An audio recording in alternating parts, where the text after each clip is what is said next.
Hey, ARESxGOD here, and it's time to talk about slime. This video was a bit late because I wasn't able to record right after the episode, but honestly this episode was a lot more fun than previous couple episodes, so to say, because they're all just build up a bit stretched out, and this one wasn't action as I wanted it to be, so to say, but it pushed the plot forward a bit more, and we got some interesting reveals, new characters, which I like them quite a lot, especially one of the demons that was shown towards the later parts of the episode. And like I said, a lot of reveals and also so many questions and Milim some answers about her. So let's get into it and talk about it. Now, right at the beginning of the episode, we still have some Rimuru, Valdora shenanigans. He still wanted to go with him over there. He wanted to fight again, still having that personality about him. But Rimuru still calmed him down, so to say. Diablo was also very, very cute. I'll be back very fast. No, take your time. I'll be back very fast. He just wants to be on Rimuru's side. Now, we see a bit on Clayman's side, which honestly this episode they made us, or at least me, hate Clayman a lot more than we've hated him previously. He gets a report from Yamza that Urazania is empty, thanks to, he doesn't know exactly what happened, but we know thanks to Rimuru teleporting everybody out, so the plan succeeded. He also gets some word that Valdora is back, and still falls into Rimuru's trap and assumes that Rimuru is very weak and just uses Valdora's reputation. He got very smug over there, but he has no idea what's coming to him and hopefully Yamza, because I haven't forgot last episode with Midray and Hermes.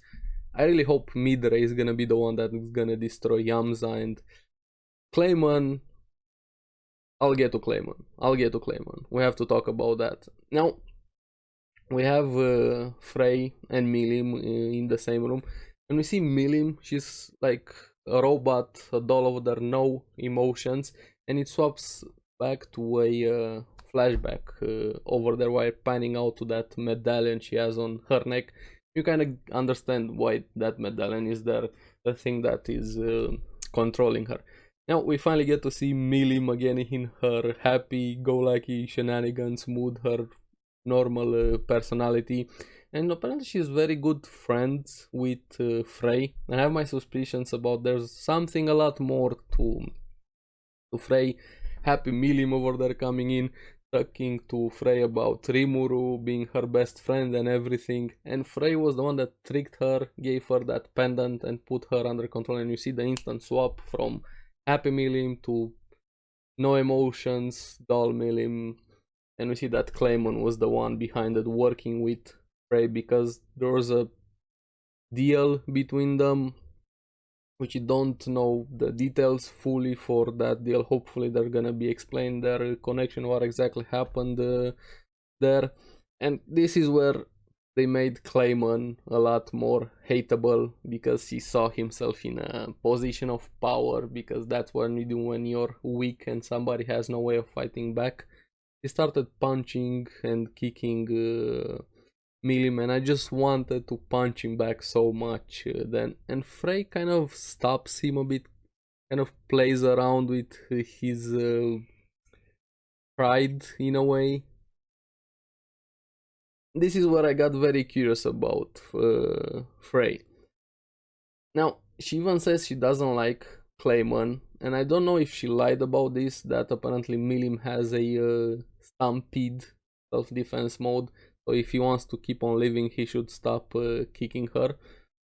He stops, but we also have Clayman kind of forcing her, forcing Frey to still work with him, using Milim as a weapon in a way. But right after that we have Frey thinking to herself that Clayman is gonna die. Now this is where I got very suspicious or curious, however you wanna call it, about Frey. Now Frey from the flashback, we know that she likes Milim quite a lot, or at least she pretended. I'm gonna assume that she likes her by the reactions she had over there, and she was just forced to go along with Clayman's plan.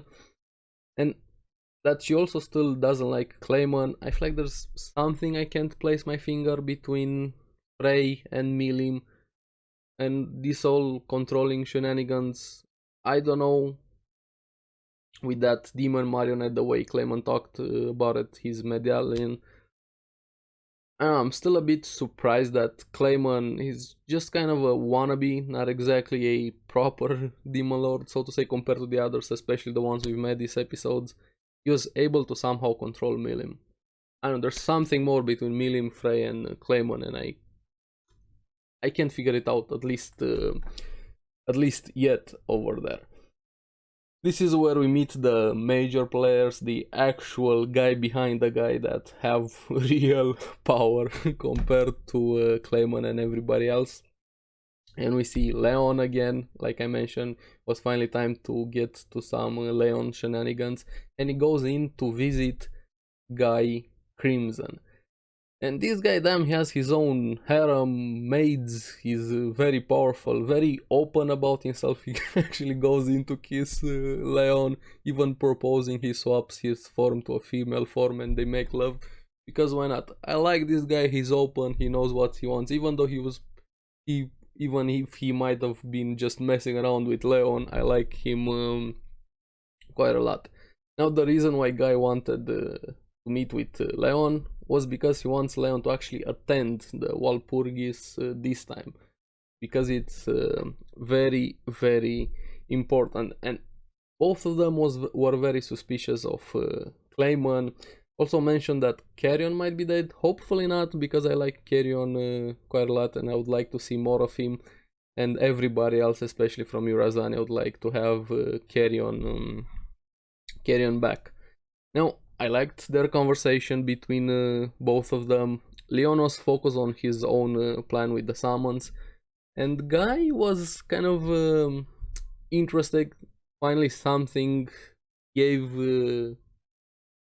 blew some life into him again, if you get my meaning. He felt like he was bored throughout this, how many years he has been alive, I have no idea, and everything that has been happening, especially with Rimur, kind of arose some excitement back into him.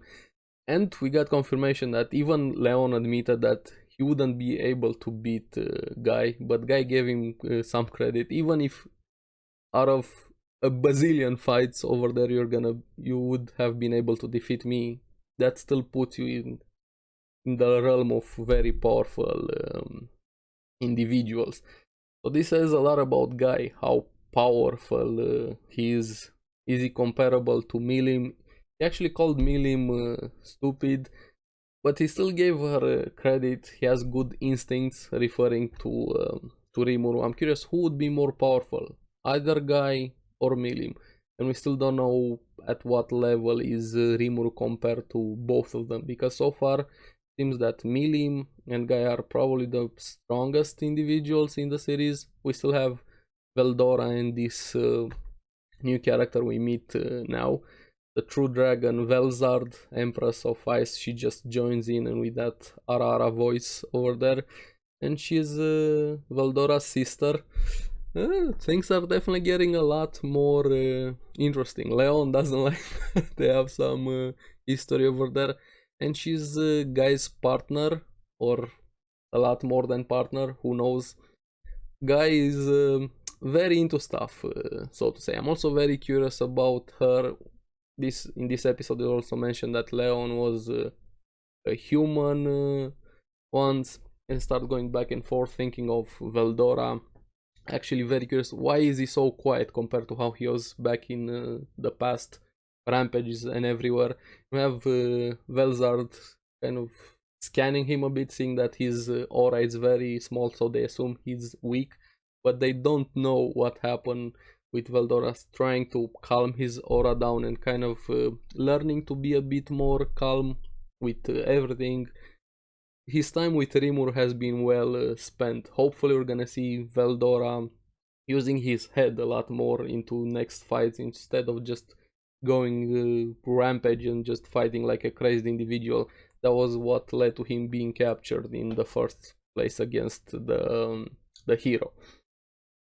And this is where you get to see the differences between somebody with actual power and brain, so to say, like a true demon lord. To have Leon and Guy, especially Leon, assuming that Valdora was probably pulled into an hyperspace with the way Rimuru ate him, and that's how his seal was broken.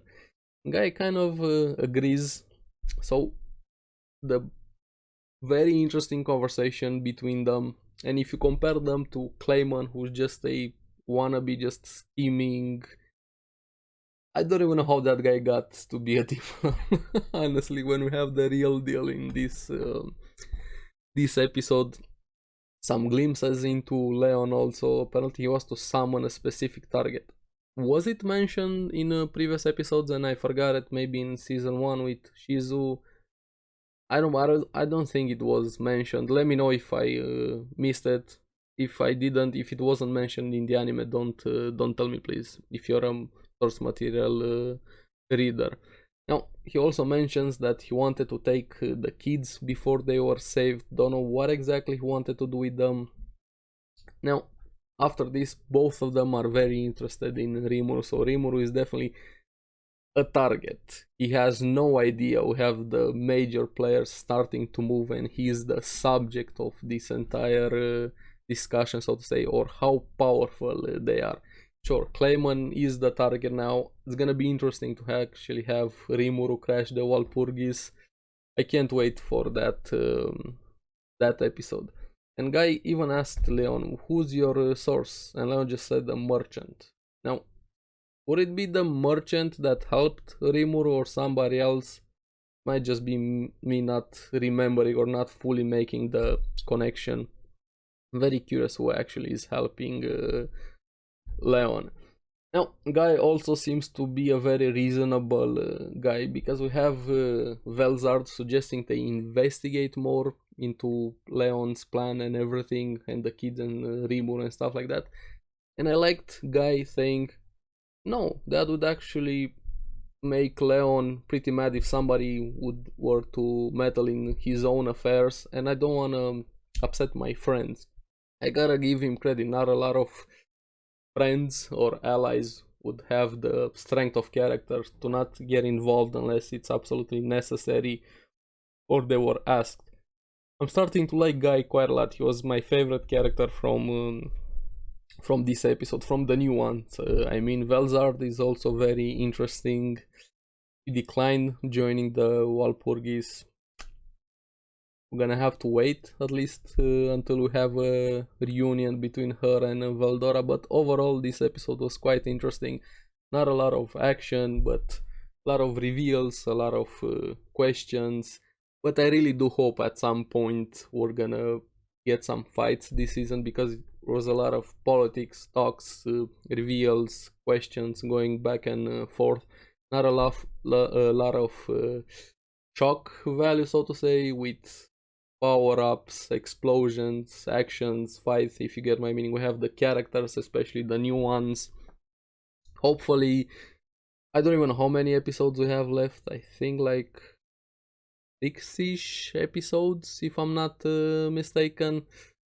Maybe 3 or 4, 5 if we're lucky. Gonna be action on the action side. So let me know what you guys thought about the episode. Who was your favorite new character?